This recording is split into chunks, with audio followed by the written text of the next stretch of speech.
Spoštovane gledalke, spoštovani gledalci, lepo pozdravljeni. Teden, ki je za nami, ni minil v najboljšem duhu, saj je v naših koncih divjalo neurje, ki je povzročilo veliko škode. Zanimivo dejstvo je, da je v Litiji v samo pol ure padla mesečna količina dežja. Upamo sicer, da bo v prihodnje takšnih neljubih dogodkov čim manj. Nocoj si oglejte otvoritev filmskega festivala Kamerad, neurje prizadelo Litijo, pohod s Kuma na Triglav, sprejem olimpijcev specialne olimpijade.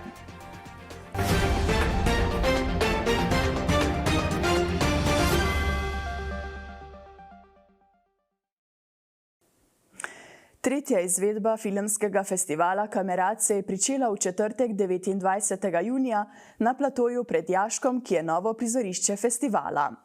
Letošnji festival je bil raznolik in je bil obiskovalcem ponudil pestro filmsko dogajanje, med drugim je bila država v fokusu Republika Srbija. Po uradnem odprtju je sledila projekcija filma Rekvijem za gospo J, znanega srbskega režiserja Bojana Vuletića. Na odprtju sta spregovorila župan občine Hrastnik Marko Funkel in ministrica za kulturo doktorica Asta Vrečko, ki je za nas povedala. Delavski film je vsekakor ena izmed mojih najljubših žanrov filmskih. Sem tudi drugače velika filmofilka in mislim, da je res izjemno, da imamo v Sloveniji festival delavskega filma, ki je tudi eden izmed redkih po svetu, da se dogaja v Hrastniku, v delavskih revirjih in da tako z izostrenim čutom za programsko programiranje festivala res nastavi tiste ključne teme, privabi najboljše filme in jih predstavi tudi najširši publiki. Mi smo že v lanskem proračunu povečali za 3,5 milijona programskih sredstev in tudi za več kot milijon sredstev za audiovizualne programe. Letos načrtujemo tudi povečanje, če bo le mogoče, smo ga že predlagali, kajti menimo, da vsekakor je treba film podpreti na vseh mogočih koncih. Hkrati pa seveda smo tudi v procesu spreminjanja zakonodaje. Menimo, da mora biti zakonodaja prožna, aktualna, se odzivati na aktualno dogajanje, na razvoj tehnologije in tudi na neke stvari, ki se dogajajo na področju filma. Prizadevamo pa si seveda tudi finančno podpiramo, kolikor le lahko. Tudi letos smo dodatno podprli tudi filmski studio Viba, kajti vse to, celoten sistem od festivalov do filmske produkcije, audiovizualnega sektorja, manjših, kratkih, celovečernih filmov, pa seveda do same produkcije. Vse skupaj je povezano in zelo pomembno, da je slovenski film dober, kvaliteten, uspešen, tak pa je lahko le, če ima res dobre pogoje. Naši filmarji so uspešni, to kažejo mnogi uspehi, tako doma kot tujini, na nas pa je, da jim omogočimo tudi te pogoje. Festival je spremljal bogat spremljevalni program. Obiskovalci so se lahko udeležili 3 okroglih miz: delavski boj, prihodnost javnih medijev in položaj žensk v filmski industriji. Nekaj besed o festivalu nam je namenila Nina Kauzar, delovodja in koordinatorka festivala Kamerad. Ja, občutki so super, ker vemo, da delamo neko dobro stvar, odpiramo teme, o katerih se premalo včasih govori in združujemo nekako delavstvo in kulturo, kar je meni še posebej ljubo. Za program v veliki meri poskrbi Simon Tanšek, naš programski kamerad. Simon je iz filmskega sveta, tako da on se najbolj spozna na to in v bistvu ima on pregled nad novejšimi filmi, nad starejšimi filmi in potem nekako skupaj izberemo primerne filme s primerno tematiko, tako da pride Evropa in cel svet k nam. Poleg gibljivih slik pa so si obiskovalci lahko ogledali tudi 3 fotografske razstave: Kamerati, zgodovina delavske enotnosti in delavstvo. Slednja je plod mednarodnega fotografskega natečaja. V barvni kategoriji je zlato medaljo Mednarodne zveze za fotografsko umetnost prejel Nenad Martič. Olgiška Konečna pa je bila izbrana za zlato medaljo Fotografske zveze Slovenije. Za črno-belo fotografijo je zlato medaljo prejel slovenski avtor Matej Pelhan, zlato medaljo pa si je prifotografiral Nenad Martič. V noči iz ponedeljka na torek smo bili v osrednjeslovenski regiji priča hudemu neurju. To je najbolj prizadelo Litijo z okolico. Škoda je najbolj vidna na litijski gimnaziji.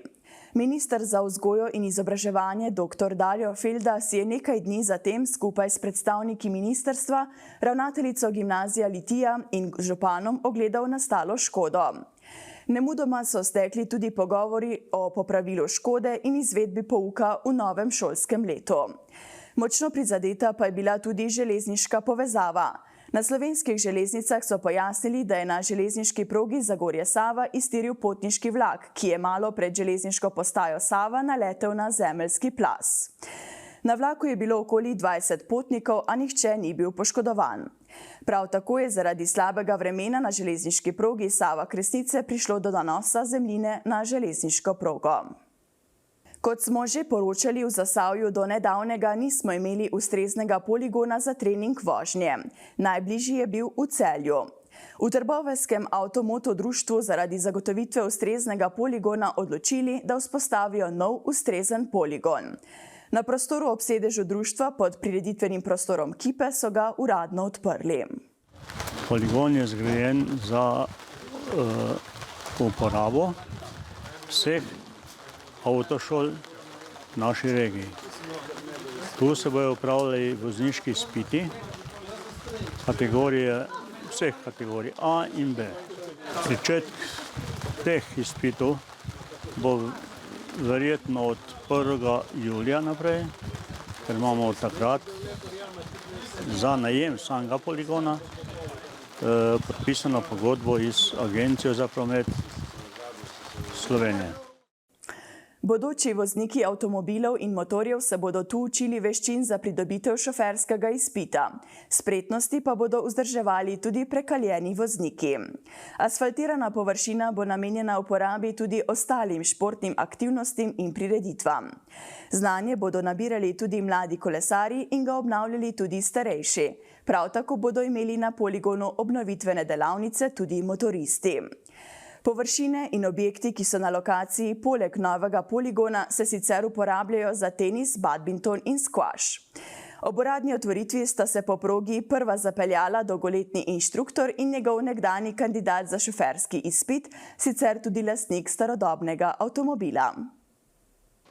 To ni primerjave s prometno cesto, ko je poln vozil, tukaj je prostora dost, lahko se normalno posvetiš vožnji.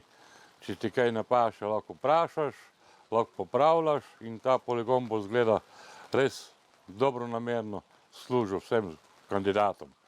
Tako da jaz sem to progo zdaj preizkusil z mojim bivšim inštruktorjem, s katerim smo leta 1977 upravljala izpitno vožnjo in pri njem sem jo tudi naredil. Tako da zdaj, če sem že glih izpit vzel, sem ga danes ponovno naredil. Kot je že navada, se v juliju člani zasavskih domoljubnih in veteranskih društev odpravijo na večdnevni pohod na Triglav, začetna točka pohoda pa je Kum. Tudi letos 2. julija se je skupina pohodnikov odpravila na tradicionalni pohod, ki ga vsako leto speljajo po drugi poti. Iz sončnega Kuma so se pohodniki odpravili proti Podkumu, o nadaljevanju poti pa nam je pripovedoval vodja pohoda. S Podkuma gremo potem naprej do planinske koče na Uštah, to je nad Moravčami, tam prespimo. Danes bo kar mičken bolj dolga, skoraj 37 ali 40 km blizu, tako da mislim, da je letos najdaljša tale ravno današnja prva etapa. Pričakujete pa, da bo vreme na Triglavu lepo? Ja, bomo, da bo. Kakršno koli bo, gor bomo. Tako da niti ne bomo kaj veliko gledali, kako bo vreme, kakršno bo, pač gremo, moramo jeti, pa upajmo, da ne bo prevroče, to je najbolj važno. No. Na 16. svetovnih igrah specialne olimpijade v Berlinu so sodelovali tudi slovenski športniki. V konkurenci več kot 7000 športnikov je slovenska reprezentanca osvojila skupno 18 kolajn. Naši reprezentanti so odličja osvojili v vseh športnih panogah, v katerih so se pomerili na olimpijadi. Za veliko veselja so poskrbeli nogometaši, ki so v polfinalu z 10-1 porazili Indijo, v finalu pa so bili 6-1 boljši od Nemcev. Za Slovenijo so v nogometu tekmovali tudi športniki iz Zagorja, to so bili Mitja Čamer, Peter Lenart in Dejan Antolič iz Varstveno-delovnega centra Zasavje. Zasavskim dobitnikom zlatih medalj so v domačem Zagorju pri VDC-ju pripravili navdušen sprejem z baklami, transparenti, rdečo preprogo in navijači. V Berlinu je zagorsko nogometno ekipo spremljal trener Domen Počeha, sicer nekdanji sankač. Res je, da sem bil športnik, tako da mogoče, če bi primerjal, kako je biti športnik in trener, bi rekel, da kot športnik sem bil sam od sebe odvisen, ker sem bil v individualnem športu, sem vedel, kako sem pripravljen. Ko smo pa trenirali ekipo, je pa tudi poseben čar v tem, ker je treba ta ekipni duh nekako narediti, vzpostaviti in očitno nam je uspelo, ker so res fanti bili zelo povezani. In bi rekel, da je trenerska ni tako lahka, kot izgleda, zato ker je konec treninga, športnik gre počivati, trenerji smo pa se dobili in veliko taktiko, vse premišljevali, kaj bomo naredili, kako bomo v naslednjo tekmo vstopili, tako da nekako urnik je 24-urni, ko si trener, ko športnik moš pa počivati, ker je, da si spočiti za tekmo. Tako da trenerska je kar naporna. Ja. Ko sem bil še mlad, sem še igral, sem še treniral nekako nogomet, dokaj do kadetov mladincev sem prišel, pol sem najdel novo ljubezen sankanje, ampak ko sem končal fakulteto za šport, sem se tudi tega naučil, vsega tega treniranja. Tako da sem tudi že 10 let trener v VDC Zasavje, tako da sem nekako vse to znanje, ki ga imam do zdaj, prenesel v to ekipo. Med tistimi, ki so jim prišli osebno čestitati, sta bila tudi zagorski župan Matjaž Švagan in aktualna miss Slovenije Vida Milivojša. Uradno najlepša Slovenka ni samo navijala za naše nogometaše, ampak je tudi sama športnica. Spremljam jih že od samega začetka in tudi lansko leto sem jih spremljala kot finalistka. Z Varstveno-delovnim centrom že nekaj let zdaj sodelujemo mi in projekt Miss Slovenije in sem vedno za, da jih podprem. Še posebej pa to ni pomemben dogodek samo za njih, pa za projekt Miss Slovenije, ampak tudi za celo Slovenijo. V resnici velik dosežek. Ja, jaz sem tekmovala veliko let v plesu, v hip-hopu in street danceu in sem velikokrat tudi že izgubila in velikokrat tudi zmagala, postala evropska in svetovna prvakinja.